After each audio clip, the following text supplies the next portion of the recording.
Hey there, I'm Linda. Before I dive into this crazy story, make sure to hit that like button and subscribe. Trust me, you won't want to miss this wild ride. I'm a 35-year-old single mom working my butt off as a nurse while raising my sweet little girl, Harper. We live in a quiet suburb that looks like something out of a Hallmark movie, but trust me, appearances can be deceiving. Harper, sweetie, have you seen my scrubs? I called out as I rummaged through a pile of laundry. They're in the dryer, Mommy. Harper shouted back from her room, probably lost in another coloring book. I swear, this kid has a better memory than I do. Must be nice not having to juggle a million things at once. I've got this sister, Emma, who's been my rock ever since Harper's dad decided fatherhood wasn't his style and bailed. Emma's always there to help out when my shifts run late. Hey sis, any chance you can watch Harper tonight? Got stuck with a double, I asked, the phone wedged between my ear and shoulder as I folded laundry. Of course, Linda, you know I love having my little niece over, Emma replied, her voice warm. Then there's Mark, Emma's husband. At first, I thought he was a stand-up guy, always offering to help out.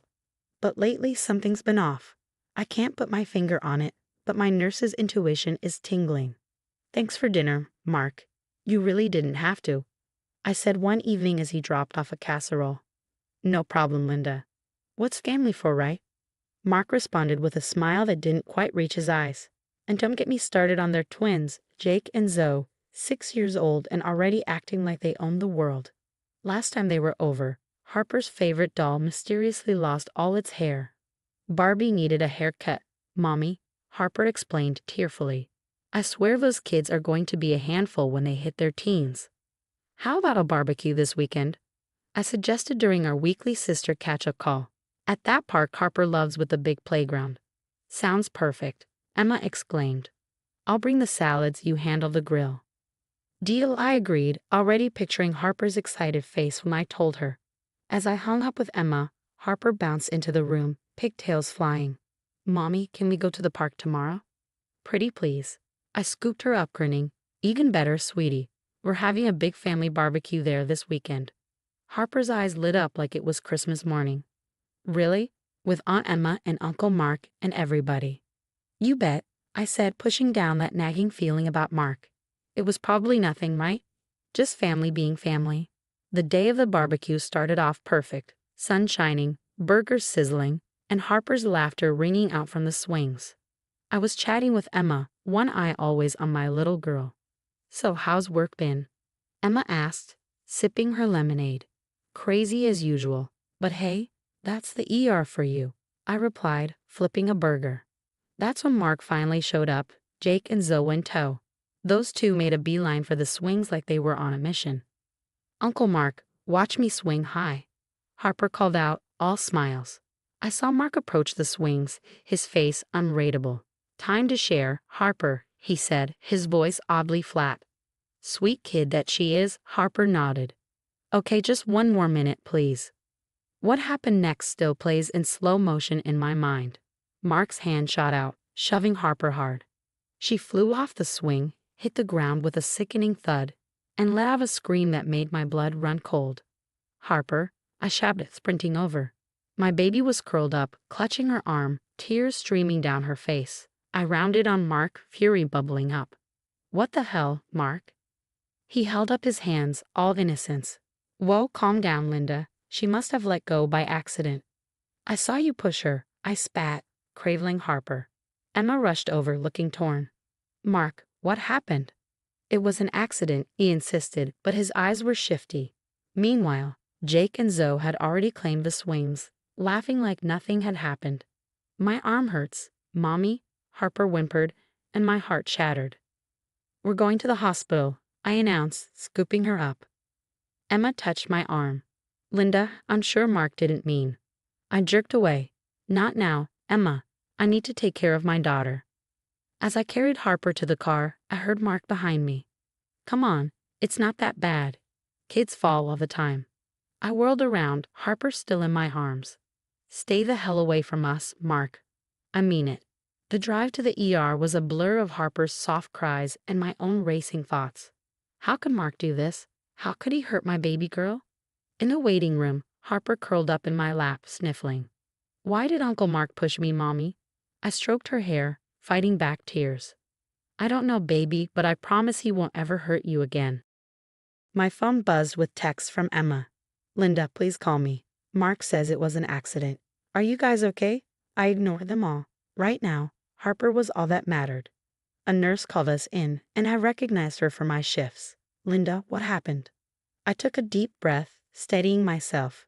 My brother-in-law pushed her off a swing. The nurse's eyes widened, and she shot me a look that said, "We'll talk later."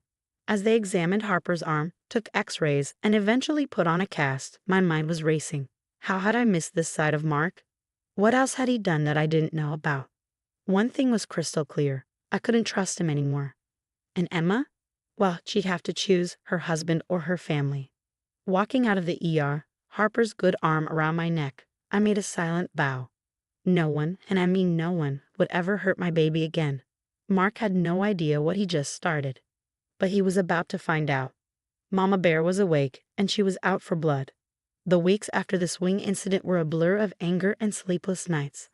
I couldn't shake the image of Mark pushing Harper, couldn't unhear her cry of pain. It was like a switch had flipped in my brain, and suddenly, I was seeing Mark in a whole new light. It started when I overheard Harper talking to her cousin on the phone. Yeah, Uncle Mark is mean sometimes. He yelled at me for touching his stuff once, and he always makes me give Jake and Zoe my toys. My blood ran cold. How long had this been going on? The next day at the playground, I casually brought up Mark to some of the other parents. Oh, that guy. Yeah, he's got a temper, one mom said, lowering her voice. Saw him screaming at some kids for playing too close to his car once. Another dad chimed in. He threatened to sue me when our kids got into a scuffle over a freaking juice box. Can you believe it? The more I dug, the worse it got. Mark had a reputation all right, and it wasn't pretty, bullying kids, intimidating parents. He was like a ticking time bomb in khakis and a polo shirt. Then I found out about his job. I ran into his old coworker at the grocery store. Mark? Oh yeah, he got fired for throwing a stapler at the intern. Nasty business. Didn't he tell you? No, he sure as hell didn't, and neither did Emma. Speaking of Emma, she showed up at my door one night looking like she hadn't slept in days. Linda, I don't know what to do, she sobbed. Mark's been different, angry all the time, lying about where he's been. I found receipts for jewelry I've never seen. I think he might be cheating. I held her as she cried, my mind racing. This was bigger than I thought. That's when I decided to go full detective mode. I installed a nanny cam in Harper's room, disguised as a teddy bear. Call me paranoid, but I had to know what was happening when I wasn't around. The next family dinner, I left it running. What I saw when I played back the footage made me want to puke. Mark sneaking into Harper's room while everyone was downstairs. He went straight for her piggy bank, pocketing a handful of bills. My 7-year-old's hard-earned allowance stolen by a grown-ass man. That son of a... I muttered, watching the video for the third time. It was clear now, the swing wasn't an isolated incident. Mark was a wolf in sheep's clothing, and he'd been fooling us all for years. I paced my living room, mind whirling. This wasn't just about protecting Harper anymore. Jake and Zoe were in danger too, not to mention Emma. Hell, the whole neighborhood needed to know what kind of monster was living among us. But Mark was smart, careful. He'd deny everything, maybe even try to turn it all back on me. I needed proof, something so damning he couldn't wiggle his way out of it. That's when it hit me, the family reunion next month. Everyone would be there, the perfect stage for Mark's grand unmasking. I grabbed my phone, fingers flying over the keys as I started making plans. Hidden cameras, strategic conversations, maybe even a few planted situations to trigger Mark's temper. You messed with the wrong mama bear, Mark, I muttered, a grim smile spreading across my face. It was time to show everyone who he really was. As I worked late into the night, plotting Mark's downfall, one thought kept me going. No one hurts my family and gets away with it. No one. The day of the family reunion arrived, and let me tell you, I was wound tighter than a clock spring. Weeks of planning were all coming down to this. I'd set up hidden cameras all over the park, disguised as everything from birdhouses to fake rocks. The playground was wired like a reality TV set. I'd invited every parent and kid who'd ever had a run-in with Mark, promising them the chance to see justice served. They were scattered around, playing their parts perfectly. Emma arrived with Mark and the twins, looking stressed. I gave her a reassuring nod. She knew something was up, but not the details. Plausible deniability and all that. Great turnout, Linda, Mark said, eyeing the crowd. Didn't realize we had such a big family. Oh, you'd be surprised who's considered family these days, I replied, sweet as poison. The trap was set, now to spring it. First, I had little Timmy, whose bike Mark had once run over, accidentally spilled juice on Mark's shoes. You little brat, Mark snarled, grabbing Timmy's arm. Do you know how much these cost? I saw phones coming out, people pretending to take selfies while actually recording. Next came Mrs. Johnson, whose dog Mark had threatened to have put down for barking. She let her poodle off the leash, and it made a beeline for Mark's leg. Get this mutt away from me, Mark yelled, trying to kick the dog. More phones, more candid shots. The final straw was when I had Jake and Zoe's classmate Billy start a water gun fight near Mark's precious car. Mark lost it. He charged at the kids, face red with rage. I'll sue every last one of you little shits if there's so much as a water spot on my car. That's when I made my move. I hit send on my phone, and suddenly, everyone's devices lit up with a live stream from the hidden cameras. Every nasty word, every aggressive move played out in high definition. Emma gasped, staring at her screen in horror. Mark, what is this? Mark spun around, realizing too late he was surrounded. His eyes landed on me, and I saw the moment he knew he was screwed. You set me up, he growled, advancing toward me. I stood my ground. No, Mark. You did this all yourself. I just made sure everyone could see the real you. Emma stepped between us, tears in her eyes. Is this true? All of it? The bullying, the lies, stealing from Harper. Mark's face twisted. They're all exaggerating. You're going to believe them over your own husband. But the evidence was right there, undeniable. Parents started chiming in with their own stories, kids pointing and whispering. Mark, cornered, did what any bully does when exposed. He lashed out. He lunged at me, but in his rage, he misjudged.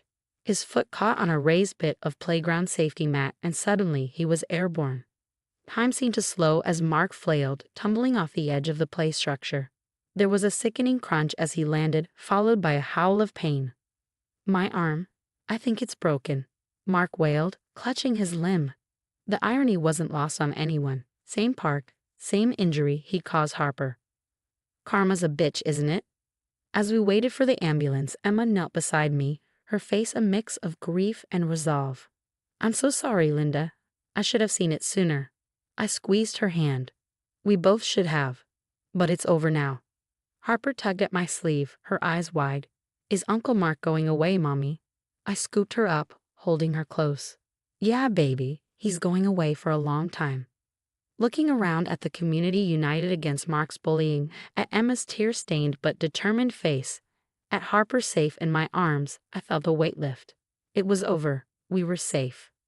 As the ambulance pulled away, Mark's curses fading into the distance, I turned to the gathered crowd. So who's up for some barbecue?